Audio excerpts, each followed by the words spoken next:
Okay. And liver psoriasis అంటే ఏ టైంలో మనం అసలు ఈ లివర్ సోరియాసిస్ అనేది వచ్చే ఛాన్సెస్ ఉంటాయి సార్ ఆల్కహాల్ డ్రింకర్స్లో? హెవీ డ్రింకింగ్ అంటే ఏమిటో మనం చెప్పాం బేసికలీ. అది 10 ఏళ్ళు కనుక వాళ్ళు తగ్గినట్లయితే లివర్ డ్యామేజ్ స్టార్ట్ అవుతుంది. లివరే ఎందుకు డ్యామేజ్ అవుతుంది? లివరే డ్యామేజ్ అవుతుంది అంటే లివర్ డ్యామేజ్ కాదు. ఇప్పుడు ఆల్కహాల్ ఎక్కువ తీసుకున్న వాళ్ళలో అన్ని అవయవాల్లోనూ డ్యామేజెస్ ఉంటాయి.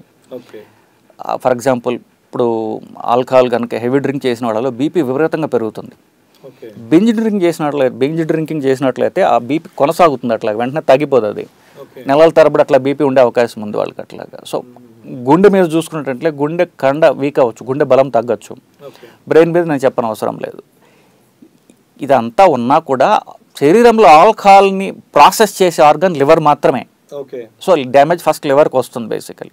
ఒక 10 ఏళ్ళు కనుక వాళ్ళు హెవీ డ్రింకింగ్ చేసినట్లయితే ఆల్కహాల్కి సిర్రోసిస్ అంటారు. సిర్రోసిస్ అంటే లివర్ పర్మనెంట్ డ్యామేజ్. లివర్ పీచులాగా హీలింగ్ అయినప్పుడు మనం చూడండి స్కార్ వస్తుంది చూస్తారా, లివర్ స్కార్ అవుతుంది అనమాట. అది ఓకే, అది స్టేజ్ 1 ఎర్లీ స్టేజెస్లో ఆల్కహాల్ ఆపినట్లయితే కనుక అది మళ్ళీ హీల్ అయ్యే అవకాశం ఉన్నది. బట్ సిరోసిస్ అంటూ వస్తే ఎంత డ్యామేజ్ అయిందో అంత పర్మనెంట్. అక్కడ ఆపితే మనం లివర్ అక్కడితో ఆగచ్చు డ్యామేజ్. కానీ యూజువల్గా ఏమవుతుందంటే ఆ స్టేజ్లో అది వీళ్ళకి అడిక్ట్ అయిపోయి ఉంటారు బాగా. సో ఇంకా వాళ్ళు ఆపరు, సో కంటిన్యూ అవుతుంటుంది. సో ప్రాబ్లం వస్తుంది. సార్ అసలు దీనికి డీఆక్సిఫికేషన్ అంటే దీన్ని ఏమంటారు? దాన్ని మళ్ళీ శుభ్రపరచుకోవడానికి ఏమైనా ఉందా సార్ లివర్ని? లైక్ ఇప్పుడు చాలామంది ఆల్కహాల్ డ్రింకర్స్ ఉన్నారు కదా, అసలు దీన్ని లివర్కి రెస్ట్ ఇచ్చి దాన్ని మళ్ళీ అది యాక్టివేట్ అయ్యే ఛాన్స్ ఉంటుందా ఒకవేళ వీళ్ళు క్విట్ అవుదామని అనుకున్న టైంలో? ఇప్పుడు మనం స్టార్ట్ చేసింది basically what is responsible drinking, what is low risk drinking.